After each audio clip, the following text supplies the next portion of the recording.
How's it going, everyone, and welcome back to another episode of the Clips or Die podcast. I am your host, Brian Dirty Sanchito, and boy, am I happy to be here today to talk about Clipper basketball. Everyone, we are so close to the start of the regular season, the Clippers matchup against the Lakers. However, today, I want to talk about the final preseason game. So the Clippers played their final preseason game against the Denver Nuggets, and I actually had the opportunity to go to the game. It was in Ontario, California, which is in the Inland Empire, and luckily I lived not too far away from there. And so when I saw that tickets were super cheap, I decided to take myself and my family to the game, and it was a really awesome, really fun experience. I'm happy that I was able to go, and so I just really want to talk to you guys a little bit about my experience at the game, and also just talk about the game overall, what I thought about the team, how they did, what players stood out. And yeah, that's pretty much it. I do have some pictures and some video that I took of the game. I'll go ahead and I'll show that on my screen as well. That way you guys can check it out and see what the arena was like. So let's go ahead and get right to it. So for starters, it was at Toyota Arena, so it was not at Crypto Arena. And I thought it was pretty cool because it's not too often that you get to see the Clippers come to the Inland Empire. I know that we do have the Ontario Clippers, formerly Agua Caliente Clippers, and they play at Toyota Arena. That's their home arena. But it was pretty cool to see that the Clippers were going to come play in Ontario. And I believe this is something that they do every year or so. They play usually, I think, one preseason game here in Ontario, but I thought it was pretty cool. And so when I saw that they were playing here, I actually waited till last minute the day of, and I was able to get a couple of tickets, pretty decent seats. I think we were like in section 112, and they were only like $10 each. So overall, the experience was pretty cool. I really enjoyed the stadium. It's definitely a smaller venue than Staples Center, which I actually enjoyed. One thing that I did notice was for some reason on the Ticketmaster website, it kept saying that tickets were sold out. I don't know if this was because of like resellers that maybe purchased the tickets that didn't end up like showing up to the actual game, or I don't know if maybe they just put like certain tickets on hold. But for some reason, there were a lot of tickets that said that they were unavailable on the website on the day of. And when we were at the actual game, you might be able to notice from some of the footage I took, but the stadium was not full. The arena was not full. So, yeah, it's a little bit strange. I'm not sure why that is, but I mean, I'm happy with the overall experience. For $10, I'm not going to complain. We had a really good time, and I really enjoyed just watching Clipper basketball and being back to my first game. This was my first game back since, before the pandemic was the last time that I went to a game. So it was just really nice to be able to witness it. One thing that was really cool is the section that we sat in. We were towards the top of the section, but security was actually pretty chill in the sense that we were able to go down to the very bottom of our section, go down the stairs, and it was right next to the tunnel, kind of where the Clippers the players entered into the court. And so we were actually able to stand there, stand pretty close and get a pretty good view of the team as they walked out onto the court. Really cool. I mean, all the players were there. John Wall, PG, Batum, Zubac, Morris, Mann, Coffee, Moussa, Moses Brown, who else? Brandon Boston, Jason Preston, all of them were there. And then Kawhi was just teasing us, man. He was teasing me and my son. We were waiting at the bottom of the steps, and we were waiting for Kawhi to come out. I hadn't really checked to see if he was going to be playing or not, but I was hoping that it would be the case that he would play. Ended up that he didn't play, but we were just waiting at the bottom of the stairs, hoping that he would come out, and he didn't come out. And finally, it was after 7:30, and so I was just like, all right, let's just go up to our seats. The game's about to start soon. And he managed to sneak out when I wasn't looking, and got on the court. So that was a little bit of a bummer, but it was really cool to see him there. and just to see all the players there.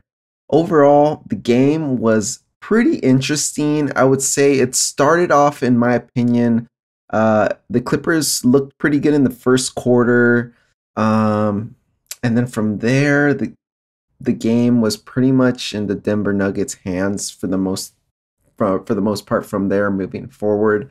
The Clippers tried to come back. They got pretty close in the third quarter, tied it up a couple times, but I don't think they ever took the lead. Took the lead after the first quarter, I think. But the third quarter, they did get pretty close. They tied it up, and then the Nuggets completely ran away with it in the fourth. We ended up leaving like with 5 minutes left to go on the fourth, just because we were trying to beat traffic and had somewhere to be. But overall, things that stood out to me. So let's go ahead and start out with the team overall. The team overall, I think they could have definitely done better. The rust is definitely there, guys. Man, I'm not really too worried about it, but I'm hoping that once we get into regular season, which is in about a week, once we get into regular season, the guys start playing more games together. They've had the whole summer off. Yeah, they've been playing together, but they haven't really been playing against NBA level teams. So once we get the regular season started, I'm hoping that rust starts to come off just because it was really sloppy. Like overall, I felt like the turnovers were too much. Um, the play, a lot of like little mistakes. I feel like it really was just in watching it. It just felt like definitely felt like it had been a while since they played basketball together. So I think that's the biggest thing that I took away from it. There were some standout players to me that really impressed me. Um, First and foremost, Norm Powell. Norm Powell looked great. He pretty much carried the team. It felt like throughout the whole game. Every time that Norm got into the game, every time that he was subbed in, he played great. I mean, he got buckets. He got buckets, and he was pretty much the one of the few players that we could have depended on consistently yesterday's game. So overall, he looked really good. I definitely think that he is probably our third best player. A lot of people say John Wall. I'm thinking that Norm has a little bit more potential of being our our third best player. Just overall, he looked great. I was really, really impressed by how he played. But there were two other players as well that looked really good to me. And I think they have the potential of being our third best players as well. So the other player that stood out really well to me was John Wall. John Wall looked great during the game. I think kind of a quote that Ty Lue said after the game in an interview where I believe someone asked him who was going to be the starting point guard, and he said that he thought he knew, but he doesn't know now. And I think that is just a testament to how well John Wall has been playing in the preseason.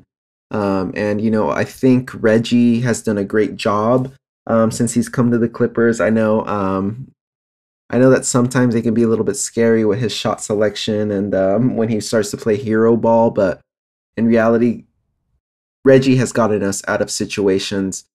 He's definitely stepped up when we needed him to, especially with injuries. So I think it's a little bit hard to kind of just say that we would choose to have John Wall as a starter over Reggie, considering that in a sense it's almost like he's earned that spot. But John Wall is definitely making a competition out of the situation. He's not making it easier for Coach Lue to decide on who's going to be starter. And if you go back and you look at game highlights, you'll see why. I mean, John Wall definitely, I mean, his speed is there still. May not be at the level it was with the Wizards, but his speed is there. He's able to drive to the lane, get to the basket, get a bucket, or drive and create space. So personally, I think that John Wall has exceeded my expectations as far as what my expectations were. I didn't expect him to be playing on this level so far. Of course, it's preseason, but I think that if he continues to play how he's playing, he definitely has the potential to take that starting role. I think the Clippers will start off with Reggie at the starting point guard. I think Ty Lue's going to go ahead and stick with that, but I think that we will see a lot of John Wall playing with starters. So just to kind of help Ty Lue maybe get a final decision and see how it works. We know that Ty Lue likes to tinker with the lineups and mess around and just really try to find what's best. So I will not be surprised if we still see John Wall playing with the starters. Let me know what you guys think. Who do you guys feel should be the starting point guard for this team? I personally, like I said, I think it's going to be Reggie, but I think at some point in the season it may transition to John, just depending on how they do. And then the other person that really stood out to me was Marcus Morris. Marcus Morris Sr. He did really good. Personally, I think you know, he has a reputation of not playing preseason typically just because of health issues. So this is actually, I think, the first time since he's been with the Clippers that he's actually played preseason basketball. So it was nice to see him out there. It was nice to see him play. Mainly played in the first quarter. I think he played the second as well, but most of his time, I believe, came in the first. And he was good. I mean, he was one of the few people scoring in the beginning for us. What I like about Senior is that he can go out there and he can get to spots, get a bucket. He works well in the mid range, and he can create his own shot. So that's what I really like about Marcus Morris Senior. I know that he's kind of a polarizing player. Some people don't really care for him. A lot of Clipper fans want to trade him. But I personally think he's a good asset to have, and I think we should keep him. And if we feel like maybe at the trade deadline that it would be in our best interest to trade him, then that's our best option. But I think we should keep him from the long haul. I think Marcus Morris Sr. has the potential to be our third best player, and so I think personally that it's going to be between Marcus Morris Sr., John Wall, um, and Norm Powell for the best third best player on our team. So let's go ahead and let me know in the comments below what you guys think. Who's going to be the third best player for the Clippers this season? I want to find out what you guys think. I'm very curious to see how that plays out. What are some other things that stood out to me? So some other things that stood out to me. Zoo looked pretty good. I think that Eurobasket definitely helped the Zoo. I don't know. I think just playing during the summer, getting out there and keeping the practice, uh, I think it definitely helped him. I mean, I'm a big Zoo fan personally. He's another polarizing player on the Clippers. A lot of people don't like him for some reason. I don't understand that. I don't ever think I will understand that. I feel like he's a pretty solid center, and I don't think we could really ask for anything more. I mean, it's not like we're paying him a ridiculous amount of money for what he does. He goes in there, he gives us steady minutes, he does his jobs, he gets rebound. I know that sometimes he may have butterfingers. I think that I know fouling can be an issue for him as well. But ultimately, I think that Zoo is a solid backup for us, and also he's very reliable. Zoo has been very reliable, and knock on wood, God forbid anything happen, just because of the whole backup center situation. But overall, I'm a fan of Zoo. I think he'll do great this season. Other thing that stood out for me personally is Moses Brown, but not in a good way. Moses Brown to me is someone that we signed to a training camp deal. He's been with the Clippers throughout the training camp, all the preseason games, and after watching him yesterday and in the other preseason games, I think just watching him in person, I was paying attention a lot more, and he's just not it. I don't think that he's a right choice for us to use a roster spot up for. He's tall, That's pretty much about it. That's the only real positive thing that I have to say. I feel like he really, really struggled out there on the floor, and it's just he just doesn't look like he would be a competent backup center. We wouldn't need him for much time, but I just feel like he would really struggle against NBA talent. Um, the only game where he kind of maybe looked decent was the first preseason game we played. I'm not even gonna try to say the team name because I'm gonna butcher it. But overall, I just don't think he's it. When he was pulled from the game, actually, he looked. I don't know if it was. I don't remember if it's when he was pulled from the game entirely, or if he was just pulled out after a stint. I think in like the first or second. But he like walked off and walked towards the bench, and he just looked disappointed. He looked disappointed in himself. I think that he knows that his performance was not good. I did see a couple like coaching staff, going up to him, talking to him, having some conversations with him. It seemed like they were trying to encourage him. I also saw Kawhi was having actually a conversation with him on the bench. And it looked like Kawhi was offering like words of encouragement, maybe offering some tips to him. But overall, yeah, it's just I don't think that Moses Brown is it. Um, it seems like I was looking online. It seems like he's maybe in the running for the second two-way spot. I mean, I guess I'm okay with that. Honestly, I'm not a huge fan of that. Even then, but I would prefer him on a two-way than on the final roster spot. So we're just gonna really have to see how things play out with that situation. I think there's definitely better options out there, but if we're gonna sign Moses, I guess signing him to a two-way is better than signing him to the final contract. I'm sorry, final roster spot.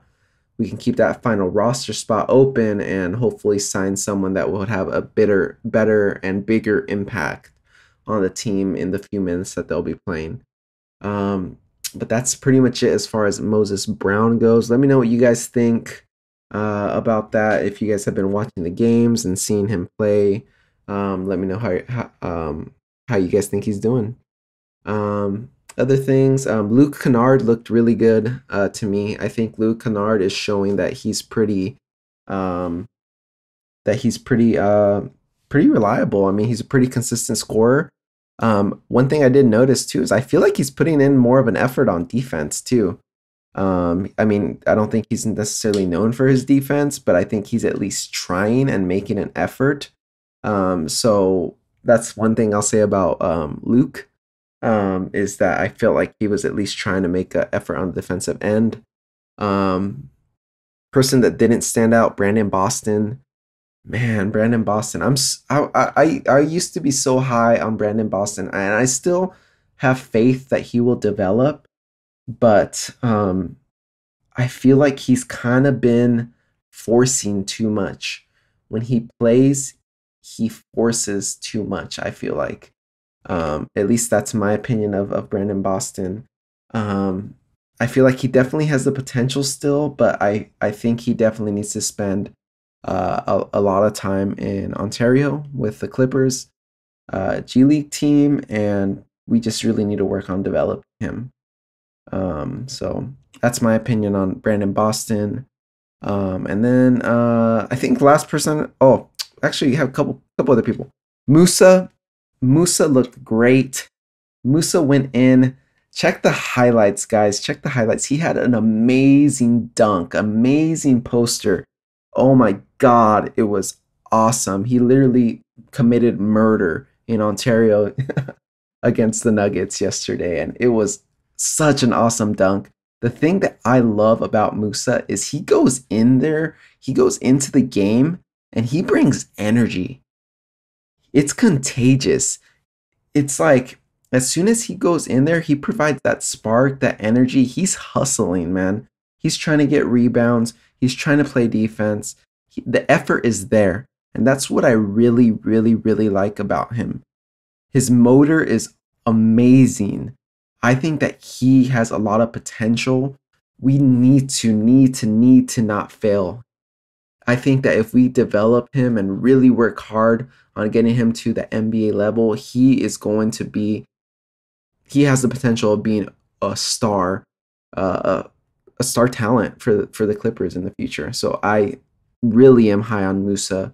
The moose is loose, guys. So if you guys haven't bought in on Moussa coin, buy in before it goes to the moon. That's all I gotta say. But yeah, seriously, I love Moussa. I want to see him play. I want to see them bring him up from the G League for a couple games, and definitely see him play against NBA level players. See how he does. And then the last person I really want to talk about is Paul George. So here's the thing with Paul George. He looks rusty. I'll say that. Am I worried? No, I'm not worried. What I feel like for Paul George is feel like a lot of his shots just weren't falling for him. Overall, though, he looks like PG. He's smooth with it. His handles are amazing. Um, I defensively, he looks good too. I'm not really too worried about it. I think once he gets more into the rhythm, uh, playing more games, I think that PG will definitely get into back into his all-star caliber level of playing. So that's really what I have to say about PG. But he was rusty yesterday. I can't even lie. He only had 2 points. His shots weren't going in, and that's really the biggest thing. So let's just hope for the best. I'm excited for regular season to start. I'm really excited. I want to see what this team looks like. It looks like we have. I have extremely high hopes. The team has high hopes for itself. They have high goals. Ty Lue himself said that the goal is to win a championship, and Ty Lue was not happy with the team's performance last night. So, really, what I have to say, I think we have a lot to be excited about as Clipper fans, and I'm really excited for this season and for the road that's ahead of this team. And I really hope that in a couple months, come June or so, that we're able to celebrate and the Clippers are the last team standing. I think that's something that's a long time overdue, and like PG has said, the time frame is getting shorter and shorter and smaller and smaller. So Clippers have to make it happen. They can't wait much longer. NBA has such short periods for teams to I guess the windows is the term that they use. The windows are short.